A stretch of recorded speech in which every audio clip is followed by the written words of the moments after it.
Hello everyone, welcome back to the channel. So இன்றைக்கி மத்தியான சாப்பாட்டுக்கு பீஃபில் வந்து ஒரு ரெசிபி ரெடி பண்ண போகிறேன். ஸோ அது எப்படி பண்ணுறதுன்னு பார்க்கலாம். அண்ட் இந்த மாதிரி ஸ்டைலில் வந்து ஃபஸ்ட் டைம் ரெடி பண்ணுறேன். அண்ட் அதை ரெடி பண்ணி முடிச்சதுக்கப்புறம் அது எப்படி வருது அவுட்கம், அதுக்கேற்ற மாதிரி தான் அதுக்கு பேர் வைக்கணும்.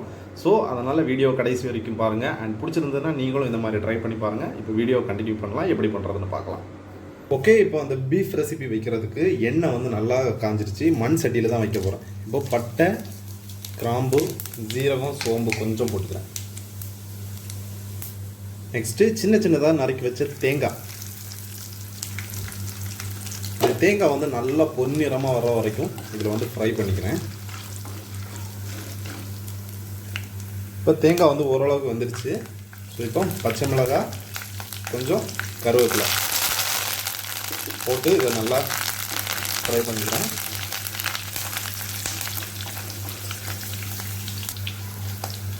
அடுத்ததான் நம்ம கட் பண்ணி வச்சுக்க வெங்காயம்.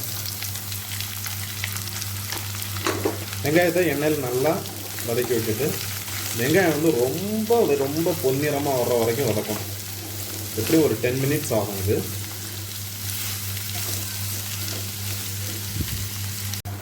ஸோ இப்போ பார்த்தீங்கன்னா தெரியும் இந்த வெங்காயம் வந்து எந்த அளவுக்கு சூப்பராக சாஃப்டாக வந்துருக்குது அப்படின்னு.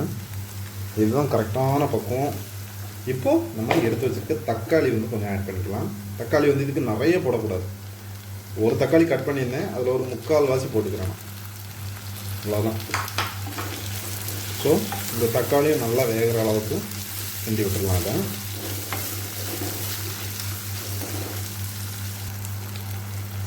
இப்போது தக்காளி வந்து கரெக்டான பக்குவத்துக்கு வந்துடுச்சு. இப்போ இஞ்சி பூண்டு பேஸ்ட்டு நம்ம இடித்து வச்சது.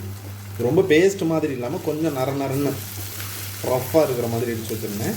அதையும் போட்டு மிக்ஸ் பண்ணிவிட்டு கொஞ்சம் நேரம் அதை வேக விட்டுடலாம்.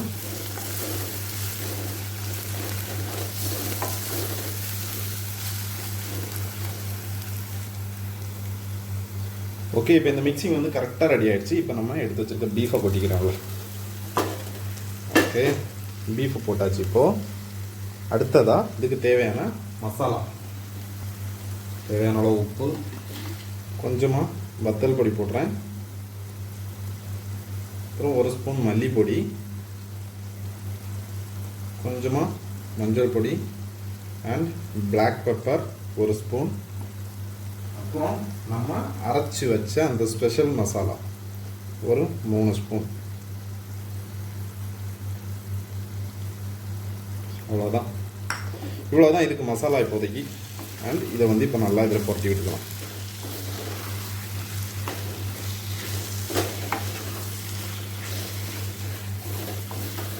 டீயை வந்து குறைச்சி வச்சுக்கலாம் கொஞ்சம். ஓகே, இந்த மசாலா எல்லாம் நல்லா மிக்ஸ் ஆகி இதில் வந்து தண்ணி ஊற்றக்கூடாது. மெயினாக ஒன்று தண்ணி ஊற்றக்கூடாது. இதில் இந்த மசாலாலேயே இது வந்து நல்லா வேகணும். பார்த்தீங்கன்னா தெரியும், இதே அளவு கெட்டியாக இருக்கும். ஓகே, உப்பு மட்டும் கரெக்டான பக்குவத்தில் போட்டுட்டு இதை வந்து மூடி வச்சிடணும். ஒரு 15 மினிட்ஸ் லோ ஃப்ளேமில் வச்சு மூடி வச்சோம்னா ஸ்லோ குக்கிங் மாதிரி ஆகும். சூப்பராக இருக்கும் அது. உப்பு மட்டும் பார்த்துக்கலாம். ஓகே, உப்பு போட்டுட்டு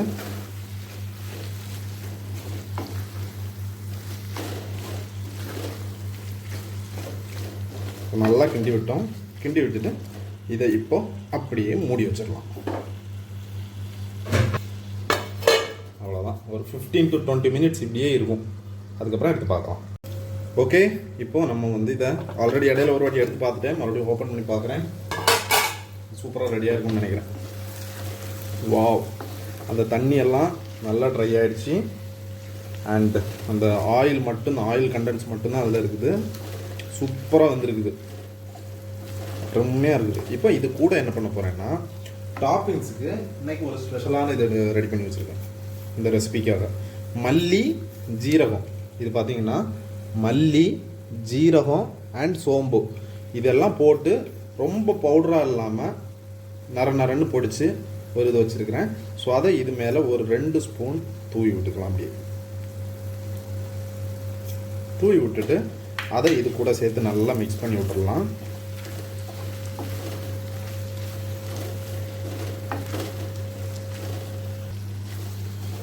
இப்போ இது நல்லா கிண்டி விட்டோம். ஸோ இப்போ அந்த சோம்பு, சீரகம் இதெல்லாம் ஓரளவுக்கு நல்லா இது கூட சேர்ந்து மிக்ஸ் ஆகிடுச்சு. அடுத்ததாக இது கூட டாப்பிங்ஸ்க்காக கொஞ்சமாக கொத்தமல்லி இலை, அப்புறமா கருவேப்பிலை இவ்வளோ போட்டு இதை வந்து அப்படியே மூடி வச்சிட போகிறேன். ஒரு 5 மினிட்ஸ் கழிச்சதுக்கப்புறம் அதோட ஃப்ளேவர் வந்து நல்லா அதில் இறங்கியிருக்கும். ஓகே, இப்போ கடைசியாக எடுத்து பார்க்குறோம். வாவ், சூப்பராக அந்த கருவேப்பிலை இதெல்லாம் வெந்துடுச்சு. இப்போ இதை வந்து நல்லா ஓப்பன் பண்ணி நல்லா ஒரு மிக்சிங் கொடுத்துட்டோம். அந்த மசாலா, அந்த கருவேப்பிலை இது எல்லாமே என்ன நல்லா வந்துடுச்சு. அண்ட் இவ்வளோதான். இப்போ அடுப்பை ஆஃப் பண்ணிக்க வேண்டியதுதான். ஸோ நம்ம பீஃப் ரெசிபி வந்து சூப்பராக ரெடி ஆகிடுச்சு. ஓகே, இப்போ பீஃப் ரெசிபி வந்து சூப்பராக ரெடி ஆகிடுச்சு. பார்த்தீங்கன்னா தெரியும் க்ளோஸ்அப்பில் எப்படி இருக்குதுன்னு. அடுப்புலேருந்து இறக்கி வச்சதுக்கப்புறமும் அந்த சட்டி மண்ணோட ஹீட்டு, மண் சட்டியோட ஹீட்டில் வந்து அப்படியே அந்த ஆயில் வந்து கொதிச்சுட்டே இருக்குது. வேறு லெவல் அவுட்கம்.